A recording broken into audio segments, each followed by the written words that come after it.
اعوذ باللہ من الشیطان الرجیم بسم اللہ الرحمن الرحیم۔ السلام علیکم ورحمۃ اللہ وبرکاتہ۔ کیسے ہیں ناظرین، سامعین محترم؟ امید ہے بخیر و عافیت ہوں گے اور ایمان کے بہترین درجے پر ہوں گے۔ دوستو، آج کل ایک عجیب سا وظیفوں کا کانسیپٹ بن گیا ہے کہ کوئی بتا رہا ہے کہ ہم بہت پریشان تھے تو اس نے اتنی دفعہ کہا، اتنے ہزاروں مرتبہ یہ ورد کر لو، یہ اللہ کا نام لے لو، یوں کر لو تو یہ ایسا ہو جائے گا، یہ وظیفہ پڑھ لو تو وہ کام ہو جائے گا۔ دوستو، اللہ کے نام اور اللہ کے کلام کو لوگوں نے جو ہے وہ اپنی روزی کا ذریعہ ہی بنا لیا ہے۔ اللہ پاک نے کہاں لکھا ہے کہ اگر آپ دین پہ چلیں گے تو آپ کی زندگیوں میں پریشانیاں نہیں آئیں گی یا مشکلات نہیں آئیں گی۔ دوستو، اللہ تعالیٰ نے تو بتایا ہے کہ انسان بڑی مشقت میں پیدا کیا گیا ہے، تو جب یہاں مشقت اٹھائے گا تو وہاں پہ انعام پائے گا نا۔ ایسا کبھی ہو سکتا ہے کہ ہم پیپر کی تیاری نہ کریں، راتوں کو جاگیں نہ، اپنے تقریبات نہ چھوڑ دیں، دن رات ایک نہ کر دیں اور اس کے بعد پھر ہمیں رزلٹ ملے؟ یا ایسا ہوتا ہے کہ ہم سب کچھ چھوڑ دیں، ریلیکس رہیں، کوئی اور آ کے ہمارا پیپر کر دے گا، ٹینشن لینے کی ضرورت ہی نہیں ہے؟ تو دوستوں، ایسا تو کبھی بھی نہیں ہوتا، اور اللہ پاک نے یہ فرما دیا ہے کہ ہم تمہیں آزمائیں گے اولاد، مال اور رزق کی کمی سے۔ اور اس کے ساتھ ساتھ اللہ تعالیٰ قرآن پاک میں یہ بھی فرما رہے ہیں کہ تم پر جو بھی پریشانیاں آتی ہیں تمہاری اپنی بدعمالیوں کی وجہ سے آتی ہیں۔ تو دوستوں، زندگی میں جب بھی پریشانی ہو تو شیطان کے جھانسے میں نہ آئیں کہ اللہ رب العزت ہم سے ناراض ہو گیا ہے، بلکہ بعض اوقات ہمارے کچھ گناہ ایسے ہو جاتے ہیں ہم سے سرزد، جو ہمیں جنت تک پہنچنے میں رکاوٹ ڈال رہے ہوتے ہیں، یا خدا نخواستہ قیامت والے دن، حساب کتاب کے دن، وہ گناہ ہمارے لیے بڑی مشکلات پیدا کر دیں گے۔ تو اللہ پاک دنیا میں تھوڑی سی آزمائشوں اور پریشانیوں میں مبتلا کر کے ہمارے ان گناہوں کو دنیا میں ہی صاف کر دینا چاہتا ہے۔ یہ بھی اللہ پاک کی محبت کا ایک انداز ہوتا ہے۔ بس درود پاک اور استغفار کو اپنی زندگی میں شامل رکھیں تاکہ آپ شیطان کے ٹریپ میں نہ آ جائیں اور وہ آپ کو اللہ سے بدظن نہ کر دے۔ دوستو، آج کی سٹوری کی طرف چلتے ہیں۔ بہت پیاری ایمان افروز سٹوری ہے آج کی۔ کس طرح جب یہ فیملی جو بہت کرائسس کا شکار تھی، یعنی ہر طریقے کے مسائل میں گرفتار ہو گئے تھے یہ لوگ، تو کس طریقے سے جب انہوں نے استغفار کی کثرت کی، اپنے اعمالوں پہ، بدعمالیوں پہ یا گناہوں پر اللہ تعالیٰ سے معافی مانگی، اللہ تعالیٰ پر بھروسہ کیا، ایمان رکھا، تو پھر کس طریقے سے اللہ تعالیٰ نے کے حالات بدلے، ان کو کس طریقے سے مشکلات میں سے باہر نکالا۔ ایک بہت پیاری کہانی۔ آئیے دوستو سٹوری کی طرف چلتے ہیں۔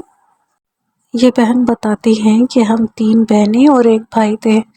ہمارے والد صاحب ایک چھوٹی موٹی جاب کیا کرتے تھے جس سے زندگی کا گزر بسر ہو رہا تھا۔ بھائی بھی بہت زیادہ کوششوں میں لگا رہتا تھا کہ کسی طریقے سے اسی کہیں چھوٹی موٹی جاب لگ جائے تاکہ وہ بھی ہمارے والد کا ہاتھ بٹا سکے۔ میں پہلے ایک اسکول میں جاب کیا کرتی تھی، لیکن اچانک بیمار ہو جانے کی وجہ سے مجھے وہ جاب بھی چھوڑنی پڑ گئی۔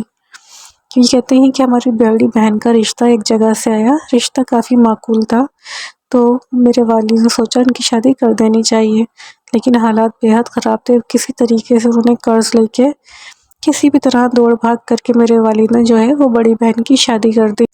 بہن کی شادی کے بعد یہ لوگ کافی زیادہ قرض میں آ چکے تھے اور والد کی طبیعت بھی خراب رہنے لگی تھی۔ قرض کا بوجھ الگ تھا اور والد کی بیماری الگ، اور کہتے ہیں نا کہ جب پریشانی آتی ہے تو چاروں طرف سے آتی ہے۔ ان کے ساتھ دوسری پریشانی یہ ہوئی کہ ان کی بہن، جن کو قرض لے کے ان کے والد صاحب نے شادی کی تھی، ان کے شوہر کا روڈ ایکسیڈنٹ میں انتقال ہو گیا اور وہ بھی واپس اپنے گھر پر آ گئی۔ ان لوگوں پر جیسے قیامت سے ٹوٹ پڑی ہو۔ یہ ماشاءاللہ سے نماز کے سب پابند تھے۔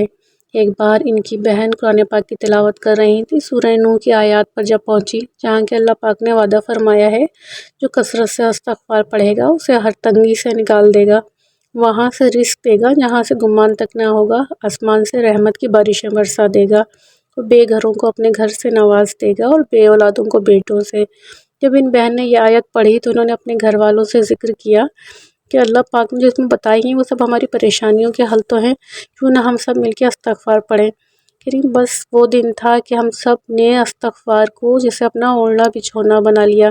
ہم ایک بوٹل رکھتے تھے اور جب بھی فارغ ہوتے استغفار پڑھتے اور اس کے اندر ایک دانہ ڈال دیتے اور شام تک وہ بوٹل دوبارہ بھر جاتی۔ اور پھر اس کو خالی کر دیتے ہیں۔ غرض کہ انہوں نے اتنا زیادہ استغفار پڑھا اور اس کی برکتیں کچھ ہی دنوں میں ظاہر ہونا شروع ہو گئیں۔ والد کا کام ماشاءاللہ اسٹارٹ ہو گیا، گھر میں ٹیوشن کے بچے آنے شروع ہو گئے، اور بھائی جو جاب کے لیے بے حد پریشان تھا، اس کی غیب سے ایسے مدد ہوئی، کچھ ایسے جاننے والے مل گئے جن کے ذریعے سے وہ ملک سے باہر چلا گیا۔ اور جو بڑی بہن جن کی بیوہ ہو چکی تھی، ان کا بھی بہت معقول رشتہ آیا اور ان کی بھی شادی کر دی۔ غرض کہ آہستہ آہستہ ماشاءاللہ ان کے گھر کے معاشی حالات بھی سدھرنے لگے، بہنوں کی شادیاں بھی ہونے لگیں، بھائی بہت اچھا سیٹل ہو گیا باہر جا کے۔ یعنی جتنی پریشانیاں تھیں، آہستہ آہستہ استغفار کی برکت سے سب پریشانیاں حل ہونا شروع ہو گئیں، غیب سے وسیلے بننے لگے۔ یہ بہن کہتی ہیں کہ جیسے استغفار نے تو ہماری زندگی ہی بدل کے رکھ دی، وہ جو کبھی ہم سوچ بھی نہ سکتے تھے، آج ماشاءاللہ اتنی بہترین خوشحال زندگی گزار رہے ہیں۔ وہ کہتی ہیں کہ جو بھی بہن بھائی پریشان ہیں، وہ ان سے یہ کہنا چاہتی ہیں کہ پریشان نہ ہو اور نہ لوگوں کو اپنی پریشانیاں بتاتے پھریں، بس استغفار اور درود پاک کو تھام لیں۔ آپ کو پتہ نہیں چلے گا، آپ کے دل میں بھی سکون اترے گا اور آپ کی زندگی میں بھی سکون آنا شروع ہو جائے گا اور راستے کھلنے شروع ہو جائیں گے۔ دوستوں، آج کی ویڈیو بس یہیں تک۔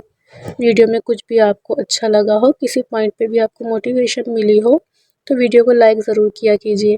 اگر چینل پہ نئے ہیں تو چینل کو سبسکرائب کرنا بالکل بھی نہ بھولیے۔ انشاءاللہ نیکسٹ ویڈیو میں ملتے ہیں، تب تک کے لیے اللہ حافظ۔